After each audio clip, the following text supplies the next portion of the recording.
Welcome back. Charan గారు, మీరు చెప్పనండి, అసలు పాలన పట్ల సీరియస్ లేదు, హామీల పట్ల అసలు సీరియస్గా లేదు కాంగ్రెస్. ఇలా అయితే 2028లో కాంగ్రెస్ రావడం చాలా కష్టం అనే విమర్శలు అయితే కాంగ్రెస్ పార్టీ ఎదుర్కొంటున్నటువంటి పరిస్థితులు మీరేం చెప్తారు?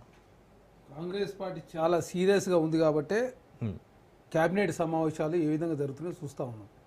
ఎప్పుడన్నా క్యాబినెట్ సమావేశాలు ఇంత ఈ స్థాయిలో డిస్కషన్ కానీ ఎప్పుడన్నా సెక్రటరీలో ఇన్ని గంటల పాటు క్యాబినెట్ సమావేశాలు జరిగినాయి.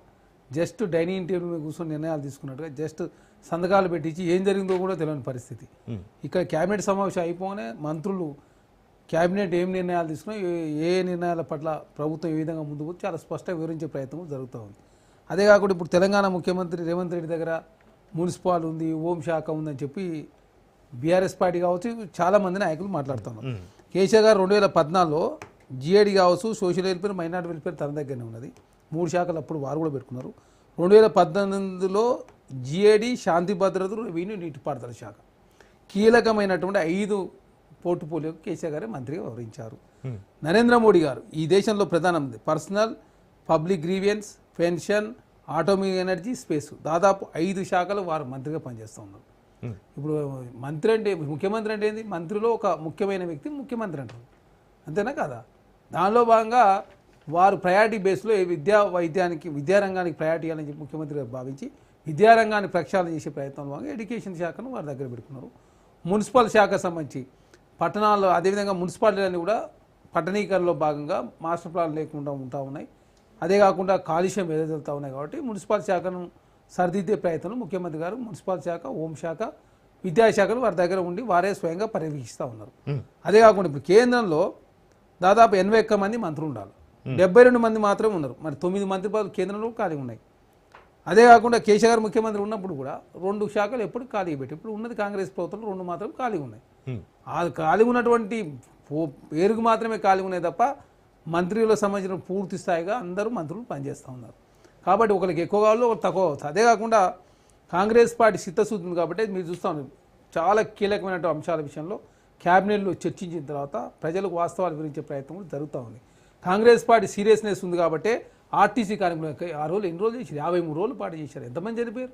3 రోజుల్లో సమస్య పరిష్కారం చూపి 23 అంశాల్లో 21 అంశం తక్షణమే పరిష్కరించి 3 అంశాల విషయంలో మాత్రమే క్యాబినెట్ కమిటీ కాన్స్టిట్యూట్ చేసి, అదే కాకుండా యూనియన్లకు ఎలక్షన్ నిర్వహిస్తామని చెప్పి చాలా స్పష్టంగా రాష్ట్ర ప్రభుత్వం ప్రకటించి, యాక్సిడెంట్ ప్రీమియం 1,20,00,000 రూపాయలకు అది కల్పించి, తర్వాత పీఆర్సీ అమలు చేసి తెలంగాణ రాష్ట్రంలో పబ్లిక్ ట్రాన్స్పోర్ట్ పెంపొందించే ప్రయత్నంలో ప్రభుత్వం ముందుకు పోతా ఉంది. మొన్న అన్ఎంప్లాయిడ్ యూత్ మా ఏజ్ పెంచమని చెప్తే 10 సంవత్సరాలు ఏజ్ పెంచారు. టెట్ను 2 సార్లు నిర్వహించి, డిఎస్సి నిర్వహించి, గ్రూప్ 1 సమైక్య రాష్ట్రంలో గ్రూప్ 1 నిర్వహించారండి. 563 పోస్టులు తెలంగాణ రాష్ట్రం వచ్చినాక 10 సంవత్సరాల కాలం పాటు కూడా నిర్వహించలేదు.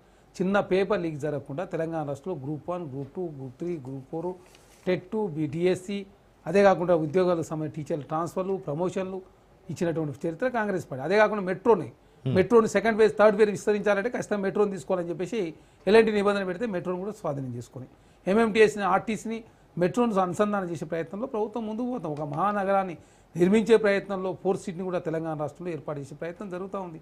త్రిబుల్ కావచ్చు, త్రిబుల్ రైలింగ్ కావచ్చు, ఎక్స్ప్రెస్ హైవేలు కావచ్చు, 4th సిటీ నిర్మాణం కావచ్చు, మూసిని పునర్జీవించడం కావచ్చు, హైడ్రా కావచ్చు, ఎన్ని అద్భుతం. ఒకటారు అంత ధైర్యం ఉండాలి హైడ్రా చేయాలంటే.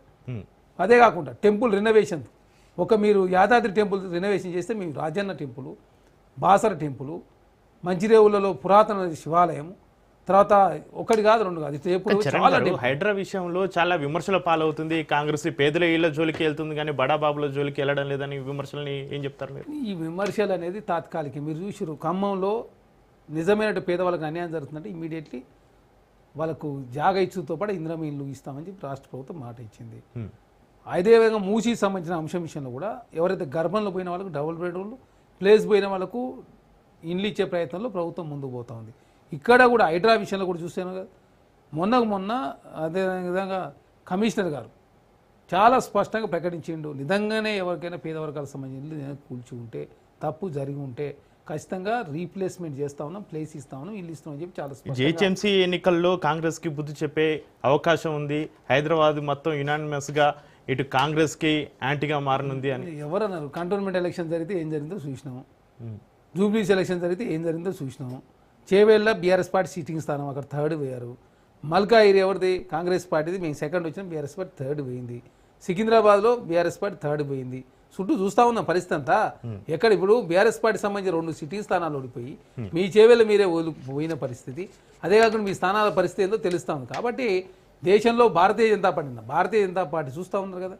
పెట్రోల్ ధరలు 5 రాష్ట్ర ఎలక్షన్ తర్వాత పెరుగుతాయని చెప్తే 5 రాష్ట్రాల తర్వాత ఎలక్షన్లు ఫస్ట్ రోజు 3 రూపాయలు, తర్వాత 90 పైసలు, ఇప్పుడు 91 పైసలు. ఈ రోజు మళ్ళీ అధిక 83 ధరలు పైసలు పెరిగింది. మళ్ళీ పెరిగింది. అదే ఈ రోజు మార్నింగ్ 90 మళ్ళీ పెరిగింది.